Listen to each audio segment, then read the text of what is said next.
बिस्मिल्लाहिर्रहमानिर्रहीम। अस्सलाम वालेकुम दोस्तों, मेरा नाम है नवाज़ मुहल और आप देख रहे हैं उर्दू गेटवे यूट्यूब चैनल। दोस्तों, आजकल सोशल मीडिया पर, मेन स्ट्रीम मीडिया पर एक इस्तिलाह तवातुर के साथ इस्तेमाल हो रही है, फिफ्थ जनरेशन वार। फिफ्थ जनरेशन वार आखिर क्या चीज़ है?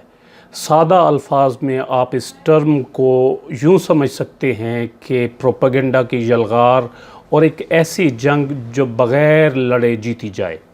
इस वीडियो में हम फिफ्थ जनरेशन वार के बारे में जानने की कोशिश करेंगे कि ये किस किस्म की वार होती है और क्या पाकिस्तान भी फिफ्थ जनरेशन वार का शिकार है और इस जंग से कैसे निपटा जा सकता है। दोस्तों, सबसे पहले देखते हैं कि फिफ्थ जनरेशन वार आखिर क्या चीज़ है। दोस्तों, फिफ्थ जनरेशन वार एक ऐसी जंग होती है जो ज़मीन पर नहीं लड़ी जाती, बल्कि मैदान जंग लोगों के जहन और दिमाग होते हैं। सबसे पहले इस वार में किसी मुल्क के असासी नज़रियात को टारगेट किया जाता है और जिन नज़रियात की बुनियाद पर मुल्क कायम होता है उन नज़रियात को टारगेट किया जाता है। मसलन पाकिस्तान में इस वार से मुतासरा लोग ये कहते हैं कि कायदे आज़म का पाकिस्तान बनाने का फ़ैसला गलत था। आज हिंदुस्तान, पाकिस्तान और बांग्लादेश एक मुल्क होते तो ये दुनिया की सुपर पावर होते, वगैरह वगैरह। दूसरे नंबर पर जिस मुल्क को टारगेट किया जाता है इस जंग में, फिफ्थ जनरेशन वार में, उस मुल्क की फ़ौज और आवाम के दरमियान एक लाइन खींचने की कोशिश की जाती है और आवाम के जहनों में उस मुल्क की फ़ौज के लिए शकूक व शुबहात पैदा किए जाते हैं। पाकिस्तान के मामले में देखें तो दुश्मन ताकतों का सारा ज़ोर इस वक्त पाकिस्तान की अफवाज और ISI और आवाम के दरमियान शकूक व शुबहात पैदा करने पर लगा हुआ है, क्योंकि इस वक्त पाकिस्तान की फ़ौज और ISI दुश्मन की नज़रों में खटक रही है। बदकिस्मती की बात यह है कि दुश्मन ताकतों को बड़ी आसानी के साथ हम में से इस किस्म के लोग आसानी से मिल जाते हैं, तो जो उनके आलाकार के तौर पर कभी TV पर बैठकर ये कहते हैं कि पाकिस्तान की फ़ौज बजट का 80% खा जाती है, हालांकि हकीकत इसके बिल्कुल बरक्स है। माली साल 2019-20 का बजट जो PTI ने पेश किया है उसको देखा जाए तो उसमें कुल बजट का तकरीबन 16-17% दिफाई ज़रूरियात के लिए मुख्तस किया गया है। इसी तरह कहा जाता है कि ये जो दहशत गर्दी है इसके पीछे वर्दी है। शर्म नहीं आती इन लोगों को ऐसा कहते हुए? कितनी माओं ने अपने लाल कुर्बान किए जो जंग लड़ी है पाक फ़ौज ने दहशत गर्दी के ख़िलाफ़ ऑपरेशन ज़रब अज़ब करके। तो क्या वो मुल्क में दहशत गर्दी के पीछे होगी? शर्म से डूब मरना चाहिए इन लोगों को। ये लोग खाते भी पाकिस्तान का हैं और भौंकते भी पाकिस्तान को हैं। मुल्क में कहीं भी कोई वाक़या होता है तो उसका इल्ज़ाम पाक फ़ौज और ISI पर लगाना एक ट्रेंड बन चुका है इस मुल्क में, और ऐसा सिर्फ पाकिस्तान में होता है। आप अमेरिका में अमरीकी CIA के ख़िलाफ़ बोल कर दिखाएँ, सऊदी अरब में हुकूमत या फ़ौज के ख़िलाफ़ बोल कर दिखाएँ, आप UAE में ऐसा करें जैसा पाकिस्तान में आप कर रहे हैं। इवन आप इंडिया में राह के बारे में इंडिया में बोल कर दिखाएँ। राह को छोड़ें, आप सिर्फ गाय के ख़िलाफ़ कोई बात कर दें और अपना असर देखें।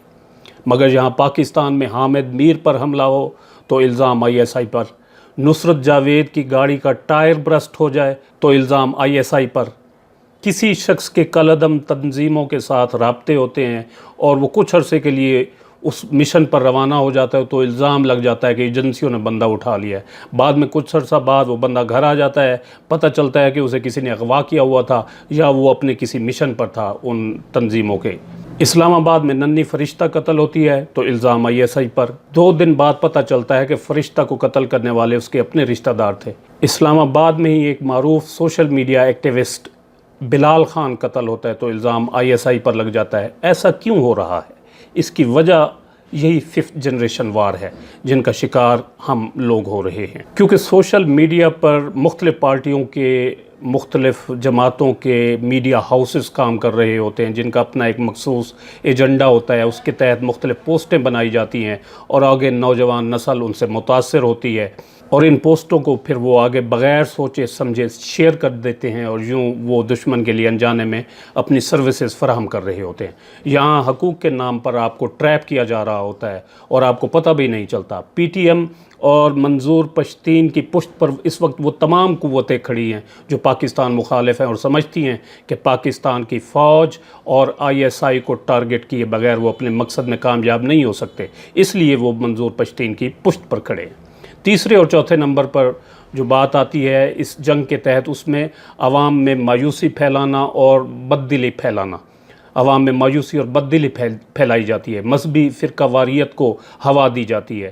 معروف اینکر اور سکالر بلال قطب نے ایک مرتبہ بتایا تھا ٹی وی چینل پر کہ وہ ایک ایسے یہودی سے ملے دبئی میں جس نے 15-20 سال ڈیرہ اسماعیل خاں میں ایک مسجد میں امامت کے فرائض سر انجام دیے، حالانکہ وہ ایک یہودی تھا، مسلمان نہیں تھا۔ تو اس طرح سے دشمن طاقتیں اپنے مقصد کو حاصل کرنے کے لیے چالیں چلتی ہیں۔ دوستو، پاکستان سے پیار کیجئے، اس کی تعمیر اور ترقی میں خلوص دل سے حصہ لیجئے۔ پاکستان ہے تو ہم ہیں، پاک فوج ہے تو ہم ہیں، اور یہ جتنا مضبوط ہوگی تو پاکستان مضبوط ہوگا۔ دشمن کے آلائے کار بن کر پاک فوج کو کمزور مت کریں۔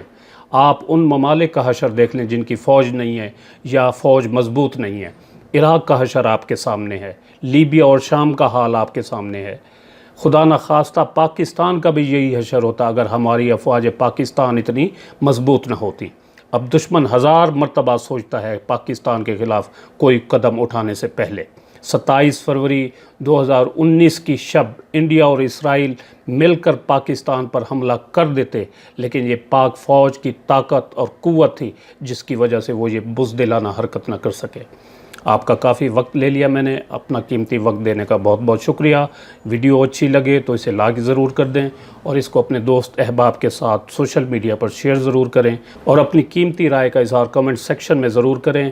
پاکستان اور پاک فوج سے اظہار محبت اور اظہار یکجہتی کے لیے کمنٹ سیکشن میں پاک فوج اور پاکستان زندہ باد ضرور تحریر کریں۔